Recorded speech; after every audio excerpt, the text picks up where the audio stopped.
Salut à tous, c'est Bismart.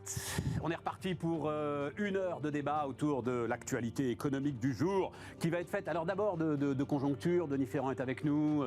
Bruno Le Maire s'est exprimé hier à l'Assemblée nationale, donc il y a 2-3 éléments de conjoncture à analyser. On parlera évidemment du plan de relance, on est en plein dedans là. Édouard Philippe, ça m'intéresse beaucoup, mais d'abord on va commencer avec Jeff Bezos, vous allez voir ça.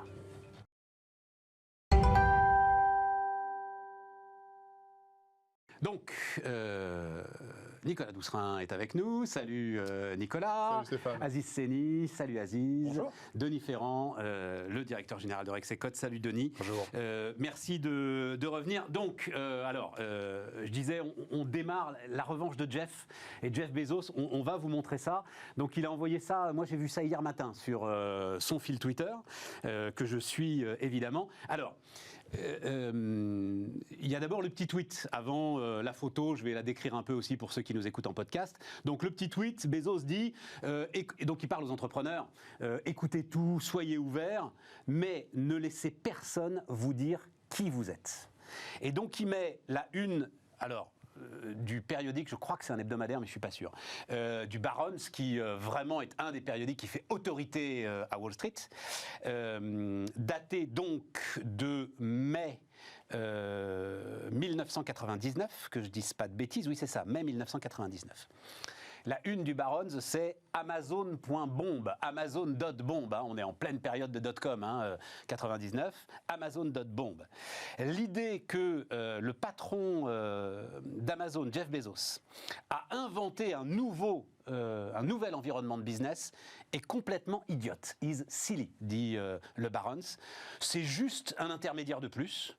Le marché action est d'ailleurs en train de s'en rendre compte et de le sanctionner.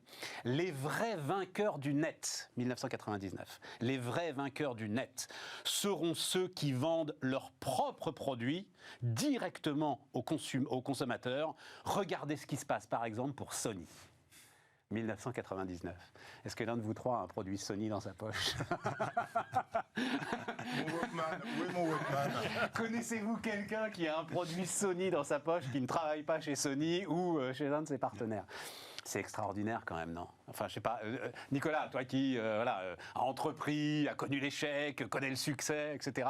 Qu'est-ce que ça t'inspire? Il y a quand même, pour que Bezos le mette sur son fil Twitter, je pense qu'il l'a quand même encore en travers de la gorge, tout ça. Tout Bezos qu'il est aujourd'hui et tout successful qu'il est aujourd'hui. Oui, mais d'ailleurs, c'est ce qui inspire souvent les entrepreneurs, c'est que finalement, on peut faire toutes les études de marché que l'on souhaite.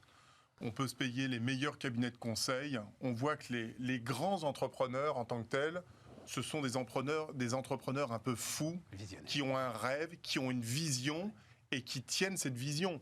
On a aux États-Unis Steve Jobs, on a Elon Musk dans son style. Enfin, allez voir sur le compte de Steve Jobs, allez voir ce tweet. Et la première des réponses, c'est Elon Musk qui se met une petite médaille 2. C'est-à-dire, je suis le deuxième après toi à avoir vécu tout ça et avoir réussi ce que tu es en train de réussir. Quand Elon Musk a voulu créer, que ce soit SpaceX ou tout simplement Tesla, tout le monde a dit, tu t'attaques à une industrie qui a un siècle et demi. Tu n'y arriveras jamais. Si je ferai ma voiture 7 places, plus performante qu'une Ferrari, autonome, 100% électrique. Tu n'y arriveras jamais. Tu t'attaques à Mercedes, Volkswagen, tous les grands constructeurs. Eh bien, il dit si. SpaceX, il a fait la même chose. Regardez aujourd'hui. Donc c'est ça qui est très rassurant pour nos entrepreneurs, qu'on soit patron de TPE, de PME et d'ETI. Il faut croire dans ses rêves et quand on a un projet, une vision, il faut la porter et c'est cette émulation qui permet de tenir le cap. Et j'ajoute encore un truc et je vous donne la parole évidemment, accepter d'être au bord du gouffre. Bien Parce sûr. que à ce moment-là, il n'est pas au mieux quand même, Jeff Bezos. Non. Quand tu te retrouves à la une du Barron's caricaturé en bombe qui va exploser la figure de tout le monde, c'est quand même très très mauvais pour les affaires. Hein. Tesla, il y a 2 ans et demi, 3 ans, dans tous les échos, toute la presse économique, au bord de la faillite financière, des pertes.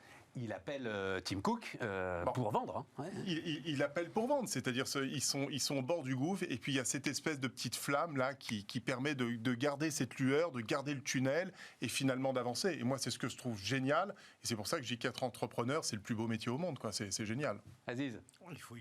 Il faut écouter sa petite voix, je dis souvent, alors c'est pas de la schizophrénie, ou si elle l'est, c'est de la schizophrénie contrôlée. Quand on lance un projet, et Dieu sait que j'en ai lancé quelques-uns, vous avez d'abord ceux qui vous disent non mais c'est pas possible. possible. Tu vas monter un fonds d'investissement pour aider les PME et les TPE en banlieue, mais ça ne marchera jamais. 300 millions en gestion aujourd'hui. Tu écris un bouquin à 25 ans. Ce qui s'appelle plus d'ailleurs, Business Angel des Ça cités. s'appelle Impact Partner aujourd'hui. 300 millions 300 millions en gestion aujourd'hui. Tu vas écrire un bouquin à 29 ans, mais t'as rien à dire, personne ne le lira. Enfin, il y a toujours des gens pour vous expliquer que c'est pas possible. Les quelques personnes qui vous disent... L'ascenseur social était cassé, j'ai pris l'escalier, c'est ça, Aziz. Combien d'exemplaires? Des 30 000. dizaines? 30 000. Ouais, 30 000 pour et puis un retentissement qui a été au-delà en fait, du nombre d'exemplaires vendus. Au-delà de ça, c'est d'aller au-delà de ce qu'on entend, vraiment sentir au fond de soi, est-ce que ça va marcher? Et même si on se plante, et alors? Et alors? Tu prends l'exemple de Bezos, là, et il est dans la tempête, mais c'est dans la tempête qu'on reconnaît les bons marins, disent les Bretons. Ouais. Si tu tiens ta barre et que tu y crois et que tu penses que vraiment, après la tempête, il y a un petit bout de soleil qui arrive, et puis de toute façon, quand on monte un projet, on pense toujours à toutes les merdes qui vont nous arriver, mais il y a aussi des tas de belles mains qui nous tendent la main. Il y a des tas de personnes qu'on rencontre, des portes qui s'ouvrent qui n'étaient pas du tout prévues, et c'est la magie de la vie. Donc on y croit, on y va à fond, on croit en ses rêves. Bien sûr, la tête dans les étoiles, mais les pieds bien sur terre. Voilà, c'est ça, parce qu'il y a cet adage que j'aime beaucoup, vision sans exécution n'est qu'hallucination. C'est-à-dire qu'une fois que tu as la vision, il faut derrière, et ça, c'était la grande force de Bezos. C'est ce qui fait que encore aujourd'hui, je lis des trucs, les gens ne comprennent pas Amazon. C'est-à-dire, Bezos, il choisissait les sièges des bureaux, des open space où aller s'asseoir. C'est dizaines de milliers de salariés, un contrôle des coûts, mais absolu, du début à la fin. Donc, il y a ça aussi quand même dans la réflexion. Il y a un rêve, moi je dirais qu'en deux, il y a de l'ambition.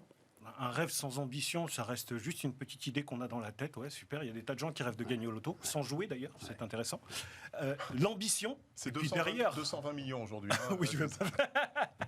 Du rêve, de l'ambition, et puis derrière du travail. Mais ce n'est même plus du travail, parce que les entrepreneurs à qui tu les connais bien, à qui tu parles de ce qu'ils font, mais ils ne travaillent pas, ils sont passionnés, ils jouent tous les jours, ils s'amusent, ils s'éclatent. C'est ça être entrepreneur. Et on a une chance, nous les entrepreneurs, c'est que contrairement malheureusement à la majorité de la population, c'est qu'on a choisi ce qu'on fait. Il y a beaucoup de gens qui se lèvent le matin sans avoir choisi le job qu'ils ont. Les entrepreneurs ont la chance de se lever avec la banane, ou pas, mais en tout cas, ils ont choisi ce qu'ils font. Et c'est cette forme de liberté qui est extraordinaire. Bien sûr. On a choisi. Je t'ai convaincu. Ah ben... tu l'étais déjà. Après 55 ans de vie de salarié, je me suis moi-même convaincu, si tu veux. C'est pour ça que je pense là. Denis, tu as un mot là-dessus? En fait, justement, pour compléter ce que tu as évoqué rapidement, Aziz, je pense qu'il y a aussi la question...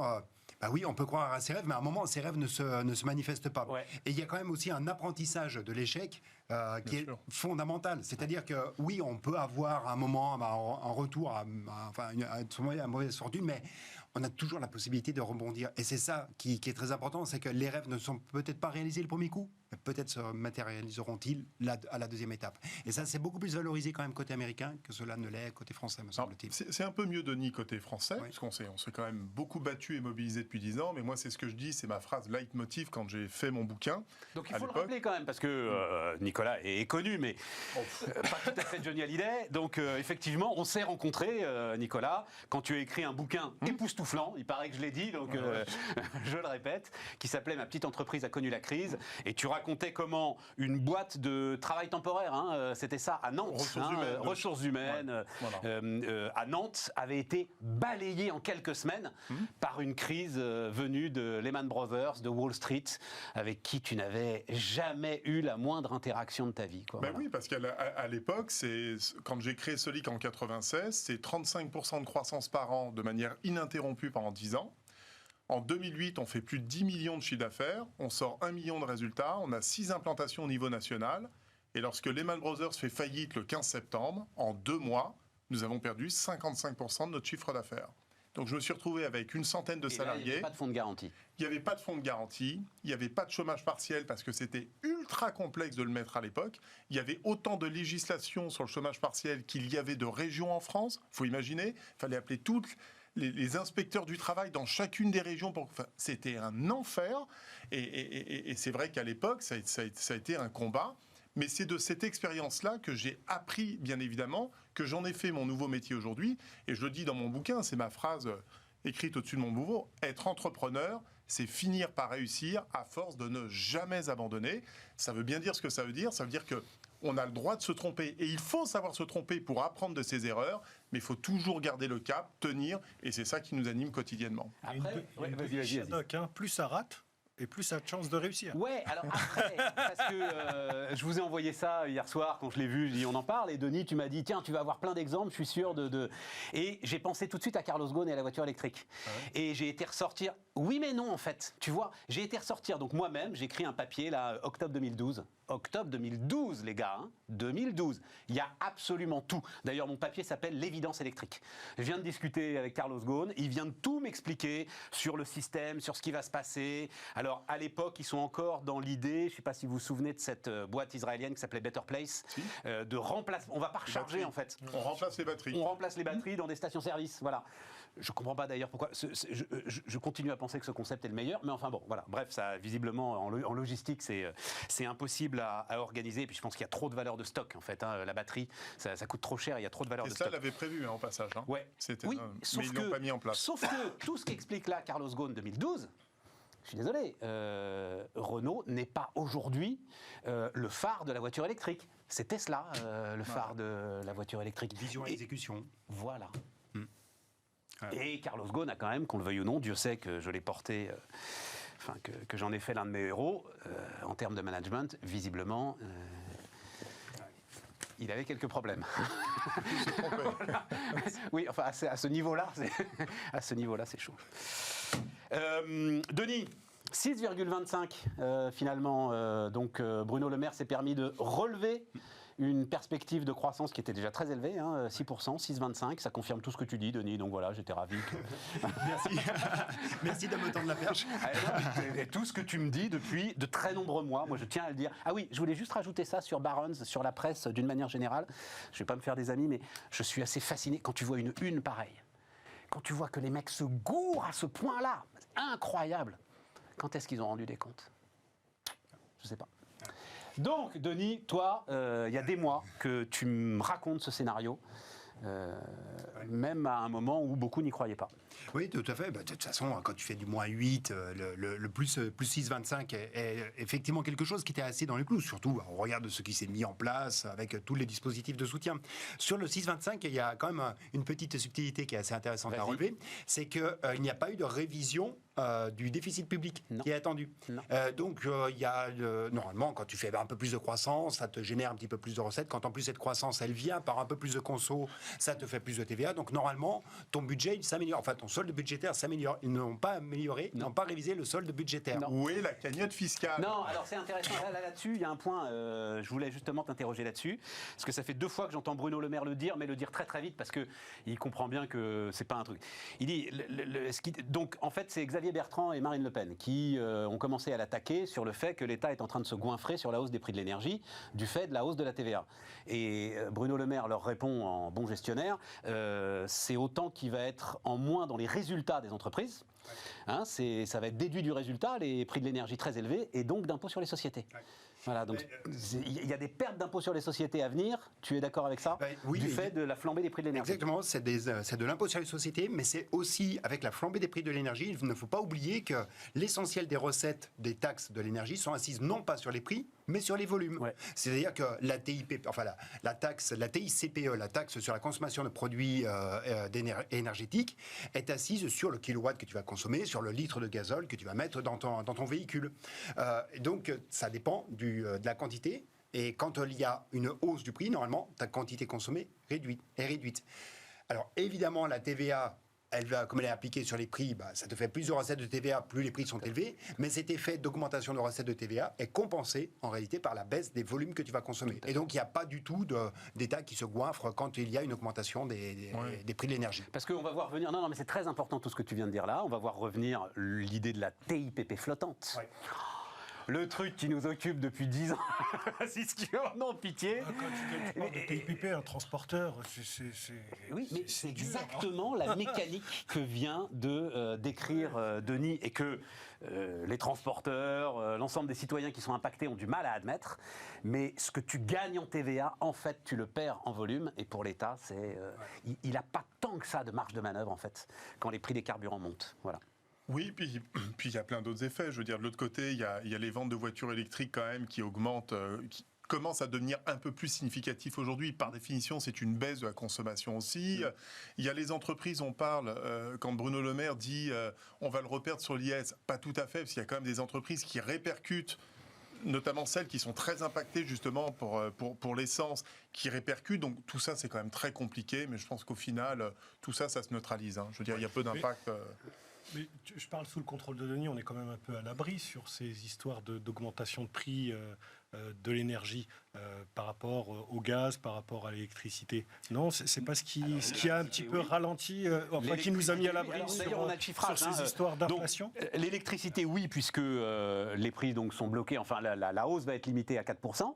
Sur le gaz, tu as suivi aussi que donc tu as des prix bloqués jusqu'au printemps, mais l'idée c'est qu'au printemps ça va redescendre assez violemment et que donc là on va te lisser finalement la hausse que tu aurais dû payer jusqu'à la fin de l'année. Tout ça va coûter, là il l'a dit Bruno Le Maire, 5 milliards d'euros. 5 milliards d'euros en année pleine sur la gestion de ce qu'on pourrait appeler le bouclier énergétique. Voilà. C'est le prix des masques. Comme on fait les masques payants maintenant, ça coûtait 5 milliards au budget. 5 milliards là, ça se neutralise tout ça. Ouais. Mais il faut regarder le 5 milliards effectivement de recettes par rapport à ce qu'aurait coûté l'augmentation des prix de l'énergie pour, par exemple, simplement en revenu des ménages, sans rentrer dans les entreprises. En fait, l'augmentation des prix du gaz est répercutée sur les ménages au travers de ce que l'on appelle le tarif régulé. C'est-à-dire que le tarif régulé, qui est fixé par la Commission de régulation de l'énergie, lui, il se réévalue en fonction de la dynamique des prix de marché. Et c'est ce qui a été augmenté de 12,6% pour les consommateurs au 1er octobre. Et donc, quand tu prends l'augmentation des prix, le choc de pouvoir d'achat que cela représente pour les ménages, l'augmentation des prix du gaz, c'était l'équivalent de 0,5 points de pouvoir d'achat. Si tu ajoutes à cela l'augmentation que l'on aurait dû avoir sur les prix de l'électricité, parce que ce n'est pas 4% tel que l'a annoncé le Premier ministre, mais c'est 14% que l'on aurait dû avoir en février, parce que le prix de l'électricité il est révisé 2 fois dans l'année, en août et en février, on aurait dû avoir 14%. Et donc, si on avait eu 14% d'augmentation du prix de l'électricité, c'était à nouveau 0,5 points de pouvoir d'achat en moins pour les ménages. 1 point de pouvoir d'achat, ça te fait quelque chose comme 15 milliards de pouvoir d'achat en moins pour les ménages qui seraient intervenus. Donc, à côté, le 5 milliards, le 5 milliards pour l'État. Sur un pouvoir d'achat qui est quoi, en croissance de 2% à peu près sur l'année, voilà, à peu de choses près, sur 2021, voilà, c'est ça. Donc, c'est la moitié en fait de la hausse qui était bouffée, quoi. Mais alors, non, mais Aziz, c'est une question que je te pose. Est-ce que l'État est dans son rôle quand justement aujourd'hui il défend le pouvoir d'achat au risque d'envoyer quand même le signal qu'on ne voulait pas envoyer? Parce que tout ça, c'est en partie aussi parce que le prix du carbone est en train de monter sur les marchés, parce qu'on voulait justement dissuader les consommateurs finaux de l'utilisation de tout ce qui aujourd'hui émet du carbone, carburant, etc. et tout. Donc là, en compensant l'ensemble de ces hausses, finalement, on a l'air de dire cette histoire ne marchera pas et notre transition énergétique, elle ne peut pas reposer sur les épaules des consommateurs. Comment est-ce que tu regardes ça? Écoute, je vois ça sous l'angle du consommateur. Moi, je vois qu'EDF est capable de vendre son kilowattheure 40 € alors que sur le marché, c'est à peu près 120 €. Donc, on a tous les acteurs alternatifs qui peuvent aller chercher là. On a le deuxième parc nucléaire le plus important au monde, donc avec une capacité à produire de l'énergie électrique beaucoup plus forte qu'ailleurs. Ça nous a un petit peu amorti, je crois, sur ces questions d'inflation qu'on a un petit peu moins subi, d'après les chiffres, qu'en Allemagne ou même aux États-Unis où ça a explosé. Moi, je crois qu'au contraire, ça peut être un moment où l'accélération de la transition énergétique va se faire par le portefeuille. Excuse-moi d'être direct. Non, mais moi, ce qui m'intéresse, c'est toi, chef d'entreprise. Je ne sais pas si tu l'es encore, mais qui a été chef d'entreprise d'une entreprise de transport. Tout à fait. En gros, si tu ne laisses pas filer les prix des carburants, par exemple, tu ne vas pas inciter le chef d'entreprise à avoir une transformation de son parc. Ah non, c'est pour ça que... Est-ce qu'il faut laisser filer le truc pour pousser le chef d'entreprise à dire « Écoute, mon vieux, il faut que tu investisses. En plus, tu as les moyens là, en ce moment. » D'un point de vue transporteur, je te dirais qu'il faudrait deux leviers. Effectivement, le prix de la pompe, ça t'amène à franchement réfléchir, mais aussi l'incitation et l'aide sur de nouvelles formes de véhicules électriques, etc. Tu les as, ces aides. Elles sont déjà massives, ces aides. Elles sont... Non, pas pour les transporteurs, et encore moins pour les véhicules de transport de type VTC. passer, etc., etc. Non, pas. Donc il y a un calcul, encore un arbitrage à faire qui n'est pas encore tout à fait là. Le coût de renouvellement d'une flotte, c'est quand même, ça pèse dans un budget. L'acquisition, ça pèse aussi. Donc il y a un coût à faire. Il y a un deuxième sujet, c'est l'autonomie des véhicules. Aujourd'hui, tu arrives pour un transporteur avec des véhicules qui font sur de la berline 1000 km, c'est pas mal, mais c'est encore un petit peu en dessous de ce qu'il faudrait. Donc il y a aussi la progression technologique, l'évolution technologique aussi de ces véhicules électriques. Donc pour moi, il y a encore en tant que professionnel, il y a encore un arbitrage à faire qui n'est pas encore tout à fait là. Nicolas ? Oui, mais ça me rappelle un autre exemple que je pourrais emprunter, qui est dans les communes qui n'ont pas le droit de faire de déficit. Et vous avez toute la part de l'État qui a supprimé un certain nombre de subventions depuis 5 ans et elles se sont retrouvées complètement anéanties. Ça a imposé aux maires des communes de trouver des solutions. Par exemple, dans ma petite commune, il leur manquait 200 000 euros sur un budget de 2 millions quand même, hein, donc on parle de 10%. Ils ont mutualisé les moyens liés à l'entretien des espaces verts avec une autre commune qui est 4 fois plus importante. Vous avez payé tout votre part, nous on ne va pas racheter le nôtre parce qu'il va être immobilisé quand même 3/5 de son temps, mais on va vous louer le 1/5 de ce que vous avez consommé là pour mutualiser et rationaliser. Donc ce que j'aime bien quand même dans ces systèmes-là, c'est que ça impose en tout cas aux chefs d'entreprise de se poser les bonnes questions, de se transformer et de trouver des solutions. Et c'est vrai qu'en France, on en a un petit peu besoin parce qu'on est dans un statu quo où on ne bouge pas beaucoup. Et quand on est au pied du mur, quand il y a une crise, quand il y a justement la crise du Covid d'ailleurs l'a très bien démontré, ça oblige à dire tiens, j'avais pas osé jusqu'à présent, mais là j'ai pas le choix donc j'y vais. Et donc en ça, je trouve ça plutôt positif. Sauf que personnellement. c'est pas ça qui va se passer. Ce qui va se passer, si jamais effectivement le gouvernement n'avait pas pris les décisions qu'il a prises, c'est qu'on retrouvait les gars sur les péages, on retrouvait les bonnets rouges, les gilets jaunes, les nez verts, les trucs. Mais non, mais c'est ça le truc, tu comprends ? D'ailleurs, c'est ce que... On peut le dire de temps en temps, ce qui est quand même une mise en cause, enfin je trouve moi, de notre propre patronat qui a du mal parfois à réfléchir, à avoir une hauteur de vue qu'on pourrait attendre. C'est vrai, mais quand on évoquait tout à l'heure les 2 fois 0,5, ça pèse beaucoup, c'est toujours dangereux de dire voilà, ça pèse 15 milliards, parce que évidemment, entre un cadre, un dirigeant d'entreprise, même s'ils n'ont pas tous des hauts revenus, et un Français modeste qui gagne extrêmement peu et qui ne termine pas ses fins de mois, évidemment, la sanction n'est pas du tout la même pour lui. Le plein d'essence à plus 10 euros, plus 15 euros, ça n'a rien à voir. C'est directement la nourriture auprès de ses enfants dans sa famille. Voilà, et on ne peut pas juger ça. C'est pour ça qu'il faut toujours faire attention quand on diffuse des chiffres comme ça, parce que les conséquences sur les plus modestes, c'est terrible aujourd'hui, c'est très dur. Le premier décile, donc les 10% de personnes qui ont le revenu les plus faibles, le coût de l'énergie, c'est 15% du budget. En moyenne, en France, c'est 7,5%. Mais pour le premier décile, c'est 15%. C'est dans un rapport de 1 à 2 par rapport à la... voilà, un chiffre très clair. Je me souviens, il y a du temps, j'avais mon mouvement citoyen où j'étais allé à Oyonnax. Je me souviens, j'avais discuté avec un salarié qui travaillait dans une usine de transformation de matières plastiques.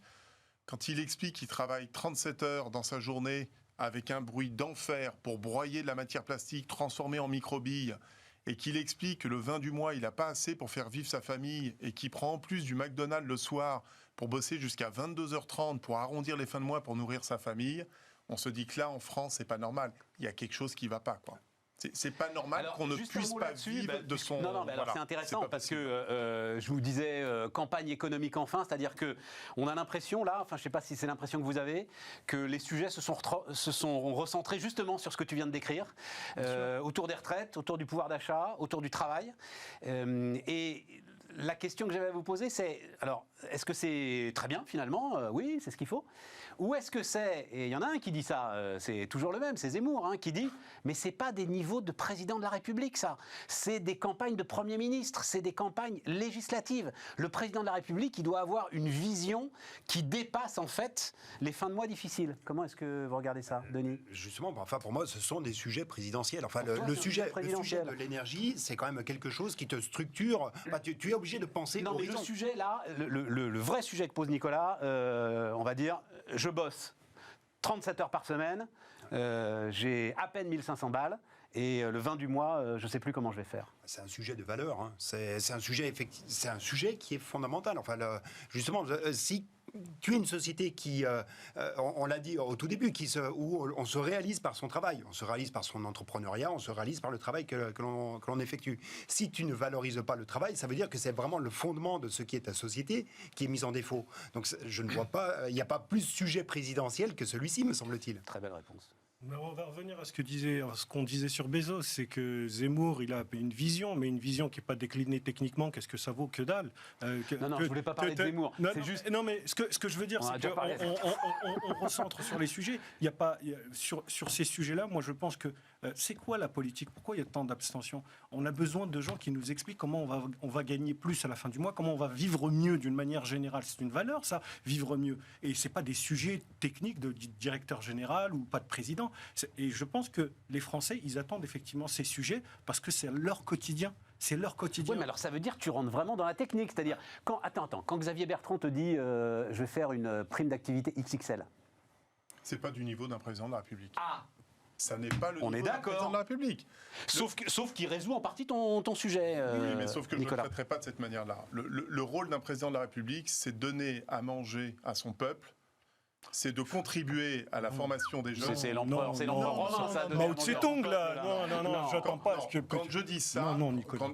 Quand je dis ça, je dis pas nourrir au sens... Il ne faut pas le regarder au sens propre.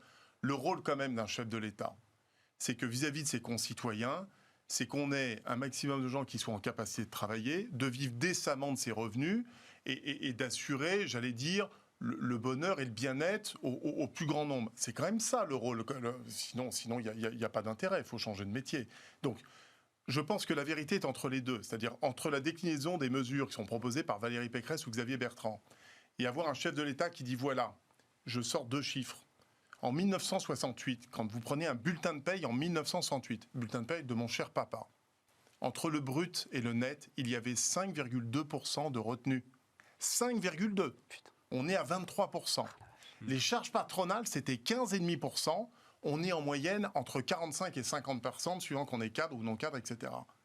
Et on fait quoi ? Ça fait 45 ans que nous faisons du déficit en permanence. Il est là le sujet. Donc, le rôle d'un président de la République... Le reste après, c'est de la tuyauterie. Exactement. Ouais. Exactement. Donc, on fixe une vision à 15 ans pour augmenter un pouvoir d'achat. Et là, c'est un plan de transformation. On pourrait revenir, je suis désolé, j'en ai déjà parlé dans les précédentes émissions, sur les 35 heures. Faisons le vrai bilan des 35 heures. Non, mais on n'a pas le temps. Non, mais pas là. Mais, il faut, le point est... Non, mais le problème, Vas-y. c'est le prisme par lequel on regarde les choses. Vous dites, c'est un problème de tuyauterie. Je suis désolé, il y a... La majorité des habitants de ce pays, leur préoccupation, c'est la tuyauterie. C'est cette tuyauterie qui ne fonctionne pas et pour lequel on nous dit... Ils ne comprennent pas, enfin bon Dieu, personne ne va comprendre ce que c'est. Que ce soit ce candidat ou un autre, qui donne une vision et qui prenne quelques exemples techniques pour illustrer l'endroit où il veut aller. Moi, je ne trouve pas ça choquant. Ouais. Au contraire, je trouve presque ça rassurant. Ouais. Il me dit, on va vers l'Est, d'accord, mais on passe par où ? Ok. Non, excusez-moi, encore l'orientation, le transport. C'est ça. Les grands chefs d'État, ça n'est pas ça. Les grands chefs d'État, ils montent une vision. On parlait de l'énergie tout à l'heure. Quand le général de Gaulle a lancé le grand programme d'indépendance énergétique de la France, il a bâti une France à 50 ans. Non, mais il ne parlait pas de la fermeture de Fessenheim ou autre. C'est bien de lui donner le crédit, mais c'est plutôt après lui que ça s'est fait quand même, ça. Hein, et je veux bien lui qui a lancé l'impulsion. Oui, enfin bon, c'est Pompidou et derrière Giscard surtout qui font le programme nucléaire. Voilà. C'est Pompidou-Mesmer. Le vrai départ, c'est Pompidou-Mesmer. Ariane Espace, le TGV, le nucléaire, c'est quand même des grands programmes qui ont inspiré, qui ont été impulsés d'en haut. Et ensuite, on l'a décliné. Oui, mais Nicolas, j'insiste parce que ça donne un peu raison à Aziz, c'est-à-dire que De Gaulle, effectivement, tu as des grandes envolées. Derrière, c'est quand même le président Pompidou, très industriel, très Troisième République, très Gustave Eiffel, voilà, très DG. Le fils spirituel, de De Gaulle. Qui va mettre le truc en place. Oui, bien sûr. Les amis, on marque une pause et on parle de ce dont tu voulais parler, Aziz, qui m'intéresse beaucoup aussi, c'est l'entreprise à l'école. Dans un instant.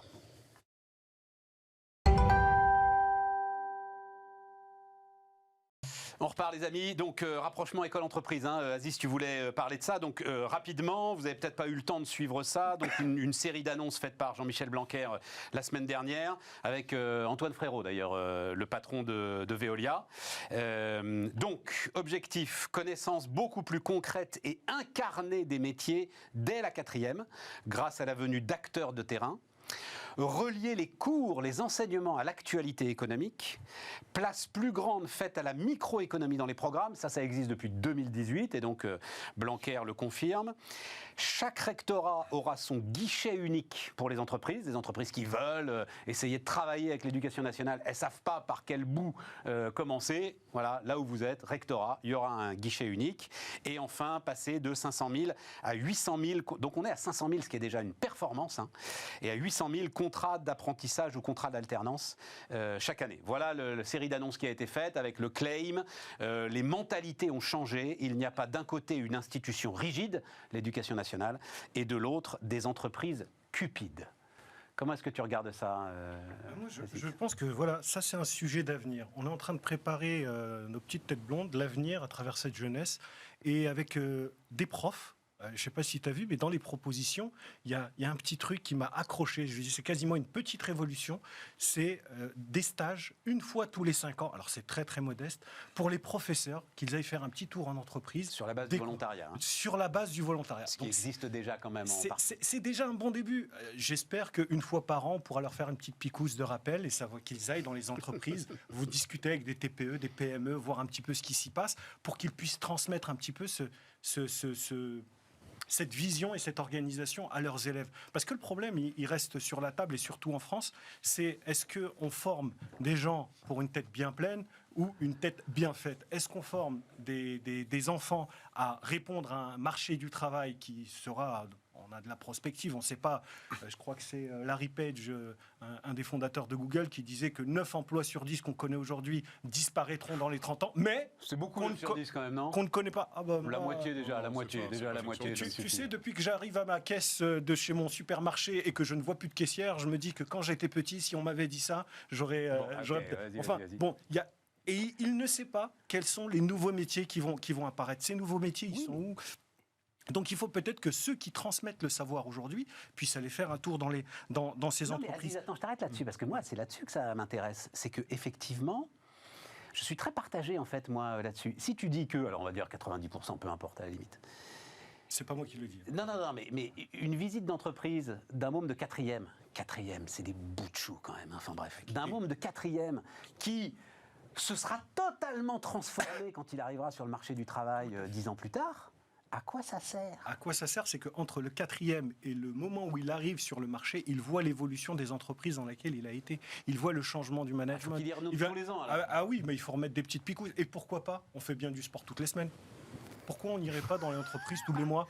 Pourquoi on n'irait pas faire quelques activités, rencontrer le dirigeant ou le faire venir? Il y a de belles associations qui font ça. 100 000 entrepreneurs en est un bel exemple. C'est des heures que tu vas prendre sur des heures à ne pas apprendre à compter, à ne pas apprendre à lire, à ne pas apprendre l'histoire, à ne pas apprendre les sciences. Mais qu'est-ce qu'on veut?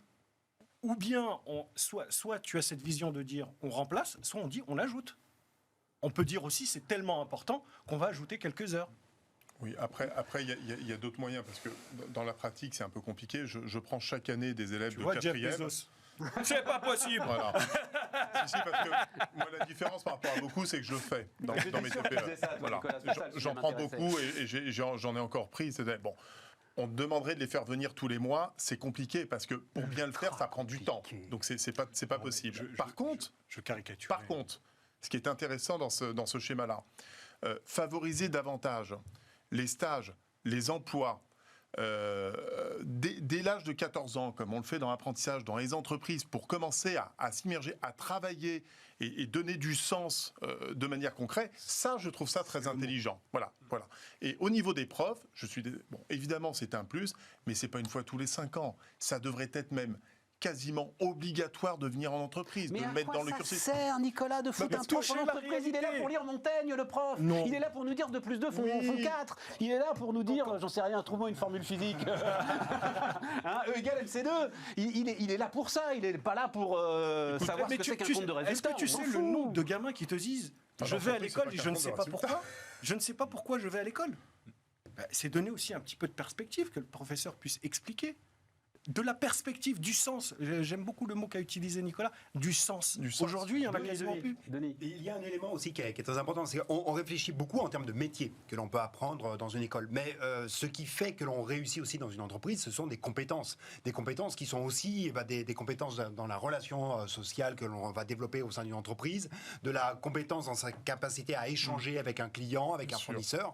Et ça, ce sont des éléments qui s'apprennent. Ça prend sur le terrain, c'est quelque chose que l'on développe au fur et à mesure. Les soft skills, elles sont tout aussi importantes. La tenue. La tenue. Mais non, mais les gars, mais alors, je suis pardon, hein, mais Nicolas, c'est presque toi qu'il faudrait que tu ailles faire un tour. Bah, tu vas d'ailleurs dans les entreprises. Mais c'est en train d'exploser dans tous les sens. Ces idées-là que moi j'avais, qu'on avait quand on était gamin, arriver à l'heure, se raser, la tenue, dire bonjour, machin. Mais c'est plus l'entreprise telle qu'elle se construit aujourd'hui, justement, tu vois. T'as une nouvelle génération qui est en train d'imposer son mode de vie à l'entreprise et qui court derrière. C'est aussi, en fait, l'apprentissage du travail collectif. C'est ça que tu développes dans une entreprise. D'accord. Effectivement, il y a ces compétences qui sont très immédiates, ces compétences de ponctualité, effectivement. Mais la compétence du travail collectif, la compétence du projet... c'est pas forcément dans l'école que tu la développes. En revanche, tu sais que tu vas la déployer tous les jours dans une vie d'entreprise. Ce que j'ai appris à l'école, comment je vais le décliner, à quoi il va me servir, comme à tout ce bagage-là demain ou après-demain, à quoi ça va me servir, pourquoi je suis là et où est-ce que je vais. Encore une fois, c'est une question de sens. Le gamin qui est en 4e, en 3e, qui est à l'école, on lui a dit d'apprendre, c'est ses parents qui lui ont dit, pour avoir un beau métier, ouais d'accord, sorti des quelques schémas qu'on peut tous savoir, pompiers, policiers, geeks sur Internet, etc. Ok, mais pourquoi faire? Donc je suis dans mon école et je vais faire un tour dans mon entreprise. Je rencontre des gens qui sont peut-être des anciens, qui ont été à ma place dans ce collège ou dans ce lycée, et ils me racontent à quoi ça a pu servir, tout ce qu'ils ont appris là. Donc moi je trouve qu'au contraire, il y a une belle histoire en plus, c'est très humain. Et je rebondis sur ce que dit Denis, sur les qualités humaines. Je trouve ça important. Intéressant.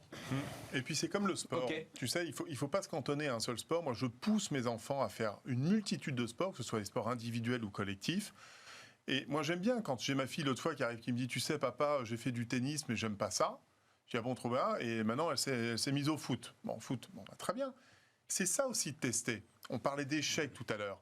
Mais tester, quand on n'aime pas quelque chose et qu'on est capable de l'exprimer, c'est une très bonne chose pour évoluer. Non, mais bien sûr, Nicolas, mais le tennis et le foot, ils le font dans l'entreprise. Non, mais j'entends ce que dit Aziz, c'est très intéressant, mais dans l'entreprise, moi je l'ai vécu en tant que manager, t'accueilles des gamins, très franchement, tu sais pas quoi en faire, en fait. C'est compliqué, tu sais pas où les mettre, tu sais pas comment... donc les gars, donc tu vas te forcer à essayer de leur trouver des trucs, des tâches un petit peu intéressantes. Tu vas même travestir un petit peu ton boulot pour trouver un truc pour que ce soit un peu enthousiasmant pour eux. C'est ce que j'ai fait. Mais découvrir, excuse-moi, je vais être dans le cliché, mais pour un gamin de 4e, découvrir la photocopieuse et la machine à café, c'est déjà un pas. Hein. Oui, mais tu fais pas ça. Bon les gars, alors, tu fais pas ça pendant une semaine, Aziz, parce que c'est... Non, mais c'est la découverte, là, on est sur la découverte de l'entreprise. Ce qui nous amène, Denis, à l'un des sujets que tu voulais mettre en avant, qui s'appelle « Où sont passés les salariés ?» Et donc, ce qui va nous amener vers peut-être une transformation du rapport au travail. Mais d'abord, les faits, quoi, les constats. Je crois que c'est aux États-Unis qu'il y a des constats qui sont faits aujourd'hui. Aux États-Unis, j'aimerais bien qu'on puisse avoir le même type d'études que ce qui a été fait aux États-Unis dans le cas de la France, parce qu'il y a une vraie question qui est celle des personnes qui ne sont plus dans la population active. Là, il y a une étude qui a été sortie par la Fête de Saint-Louis la semaine dernière, qui a essayé d'estimer, en gros, parmi les 25 millions de personnes qui ont perdu leur emploi au lendemain du Covid. Donc mars-avril, tu as 25 millions d'emplois en moins aux États-Unis. Qu'est-ce qu'ils sont devenus un an après? C'est ça ce qui a fait le travail de la Fed. Et ils se rendent compte que quand on a 16 millions à peu près qui ont retrouvé un emploi, tu en as 2 millions qui sont toujours au chômage et il t'en reste 7 qui ne sont plus in the labor force, qui ne sont plus dans la population active. Où est-ce qu'ils sont passés? Alors, il y en a, pour une partie, ce sont des personnes qui ont accéléré leur départ en retraite. On se rend compte que c'est notamment sur les 55-64 ans et sur les plus de 65 ans que tu as eu une baisse du taux d'activité le plus important. Mais quand tu décomposes l'ensemble du taux de participation par catégorie d'âge, tu te rends compte que c'est dans toutes les catégories d'âge que le taux de participation au marché du travail a diminué. Et quand bien même il y a eu le redémarrage très fort de l'emploi aux États-Unis, qui a été impressionnant. Pardon, je vais faire mon économiste économisant, mais on parle toujours des effets de flexion. Les effets de flexion, c'est que quand tu as une accélération de l'emploi, eh bien, ça te fait un retour sur le marché du travail. Des personnes qui étaient découragées parce qu'ils n'allaient pas trouver un boulot, ils se disent, non, là, je vais en trouver un. Les effets de flexion, on n'en voit pas actuellement. Il n'y a pas du tout de remontée du taux de participation. Et à la fin, il te manque des gens. Il te manque des gens. Tu dis, et ton hypothèse à toi, Denis, c'est quoi? Attends, juste le chiffre, c'est 3% de la population active qui sortirait, en fait, qui disparaîtrait du marché du travail. Exactement, parce qu'à la fin, cette étude, elle conclut en se donnant quelques hypothèses. Dans ces 7 millions qui ne sont pas revenus, tu en as 35% qui, in fine, reviendront dans l'emploi d'ici un an. Et donc, à la fin, il te manque l'équivalent de 3% de la population active.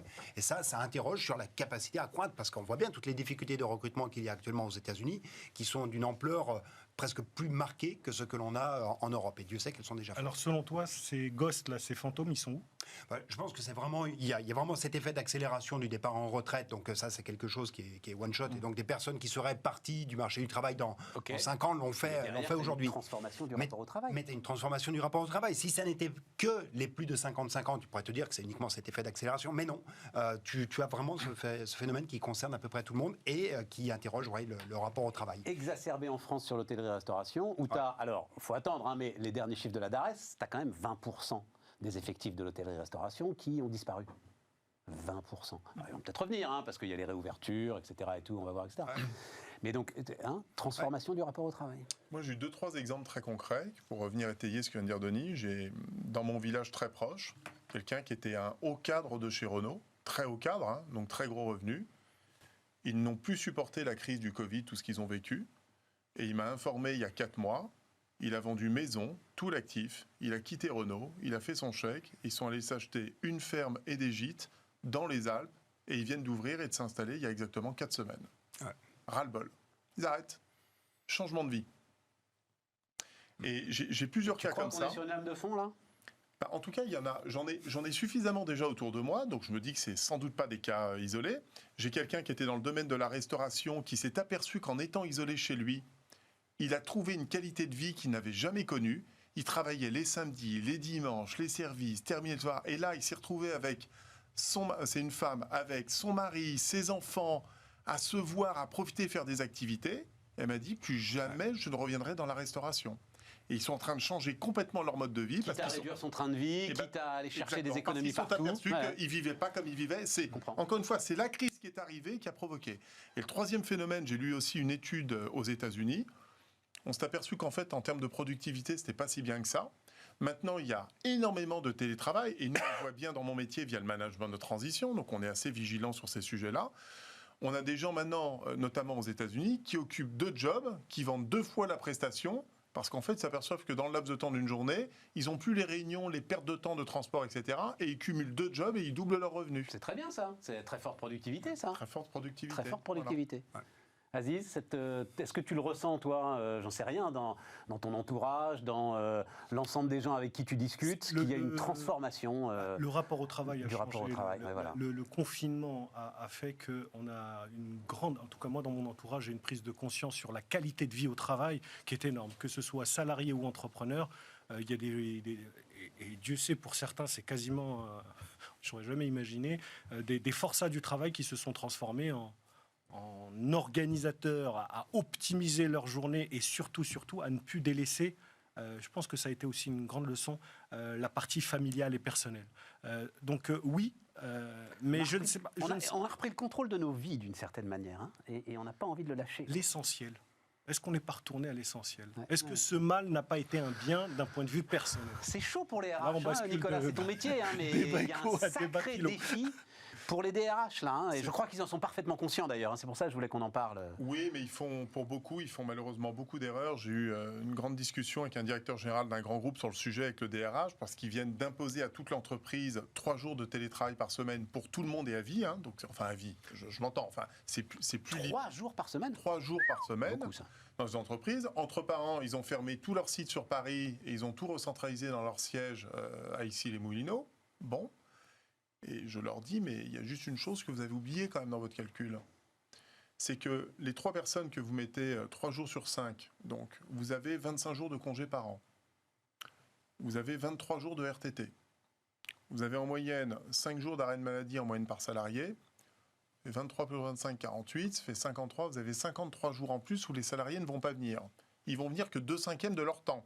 Sur 218 jours travaillés, je vous laisse faire le calcul. C'est-à-dire qu'ils viennent quasiment plus en entreprise. Ouais, c'est ça. Deuxième problème. Et donc, est-ce que tu as encore une entreprise à ce moment-là? Exactement. Voilà. Et j'ai l'image que cet homme, cet entrepreneur a su créer pendant des dizaines d'années. Quelle culture d'entreprise vous allez transmettre dans les 10 ans, dans les 15 ans, dans les 20 ans, en mettant ça en place? Ça, c'est la première question. La deuxième question qui est injuste sur le plan social, c'est que entre quelqu'un qui habite dans un 100 mètres carrés, qui a la chance d'avoir un bureau, un espace, une connexion Internet, les bureaux, et le jeune qui débute dans la vie active, qui vit en coloc dans 30 mètres carrés, dont l'employeur fait la même chose, lui demande de travailler en télétravail, vous êtes dans la même pièce, avec pas du tout les mêmes conditions, là, on a le devoir de se poser, parce que quand on est employeur, quand on construit un open space, on parlait de Jeff Bezos qui regardait les tables, les chaises, etc. Mais dans un espace, quand on fait une entreprise, on mesure, on négocie avec ses représentants du personnel, les salariés, on regarde, et on fait quelque chose qui est homogène, de qualité pour tout le monde.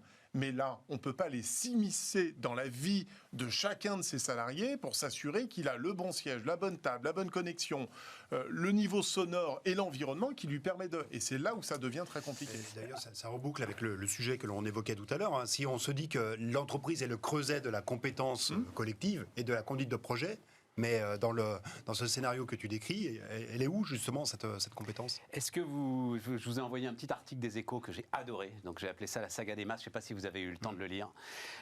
Donc en gros, et alors puisqu'on est sur une journée où on va avoir un plan de relance, machin, et on va encore faire valser les chiffres et les ambitions de relocalisation, je le résume, hein, donc les Échos ont été voir l'ensemble de ceux qui se sont mis à fabriquer des masques, puisque on voulait retrouver notre souveraineté sur les masques, et à l'arrivée, ce qui se passe aujourd'hui, maintenant, hein, le verdict, c'est que 97,3% des volumes de masques achetés par les entités publiques françaises viennent de Chine. Ouais.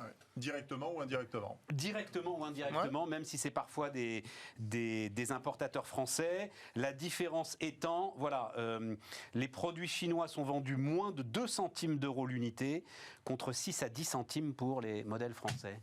C'est quoi la morale de l'histoire, Aziz? La morale de l'histoire, elle est toujours la même avec l'État. Faites ce que je dis, pas ce que je fais. C'est toujours ça avec l'État. L'État, c'est j'achète en Chine, mais mes entrepreneurs, le discours sur la souveraineté économique, sur consommer français, le Made by France, le Made in France, etc. Tout ça, c'est du marketing. Quand on va sur les appels d'offres, il n'y a pas de priorité. Le mieux-disant social, ça n'existe pas. C'est des beaux discours pour les plateaux télé ou les centres-villes. Ça n'existe pas. Tout ça n'est pas mis en pratique. Donc du coup, on se retrouve avec des masques chinois, des entreprises qui, pendant toute cette période, ont fait d'énormes efforts pour se maintenir, pour livrer. On se souvient quand même, il y a eu quand même des petites mains qui ont travaillé. Mais là, on parle de ceux qui ont investi post. Oui, tout à fait. Premier confinement, voilà. C'est de ça dont on parle là. C'est pas la situation d'urgence. Non, mais ça en découle. Ce que je veux dire, c'est que je suis atterré. Je suis atterré parce que, pour moi, il doit y avoir une prime aux entrepreneurs français. Pourquoi ? Parce qu'il y a une dimension RSE et impact social dont on ne prend pas suffisamment compte. Qui fabrique ces masques? Dans quelles conditions? Évidemment qu'on les sort à 2 centimes. Si le mec, tu ne le payes pas et qu'il bosse 24 heures sur 24, c'est sûr que tu peux le faire à 1 centime. Même sans ça, Nicolas. parce qu'on n'arrête pas de parler d'écologie. Vous regardez le problème, on revient sur l'énergie, du transport maritime.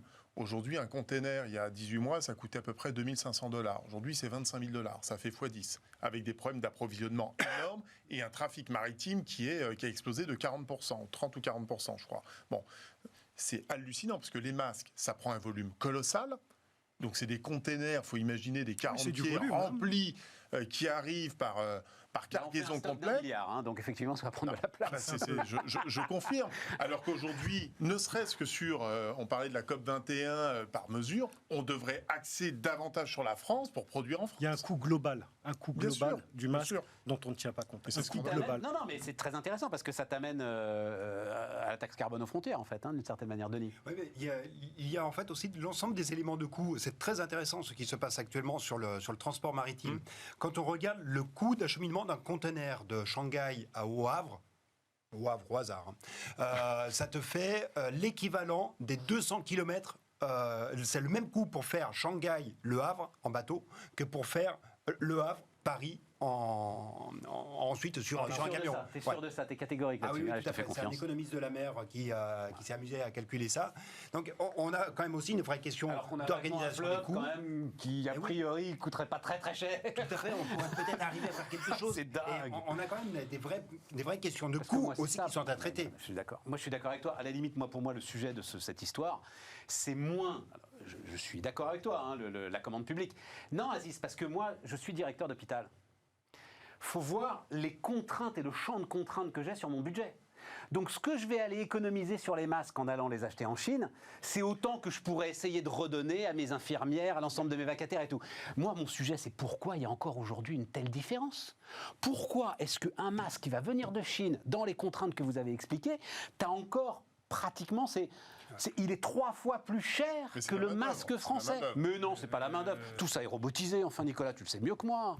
Tout ça est ultra robotisé. C'est pas vrai. C'est pas la main-d'œuvre. Je veux pas le croire. T'as beaucoup de main-d'œuvre, Stéphane, quand même. Il faut quand même transporter, les charger, transporter, mettre dans les camions. Tu etc. crois que ça explique un coût 3 fois plus cher? Je sais pas, mais tu sais. J'y crois pas. Écoute, on a un Français génialissime, Monsieur Gibault, le slip français, qui a créé son entreprise il y a 10 ans en partant de zéro. Il a dit « je produis tout en France ». Il produit dans 34 usines en France aujourd'hui.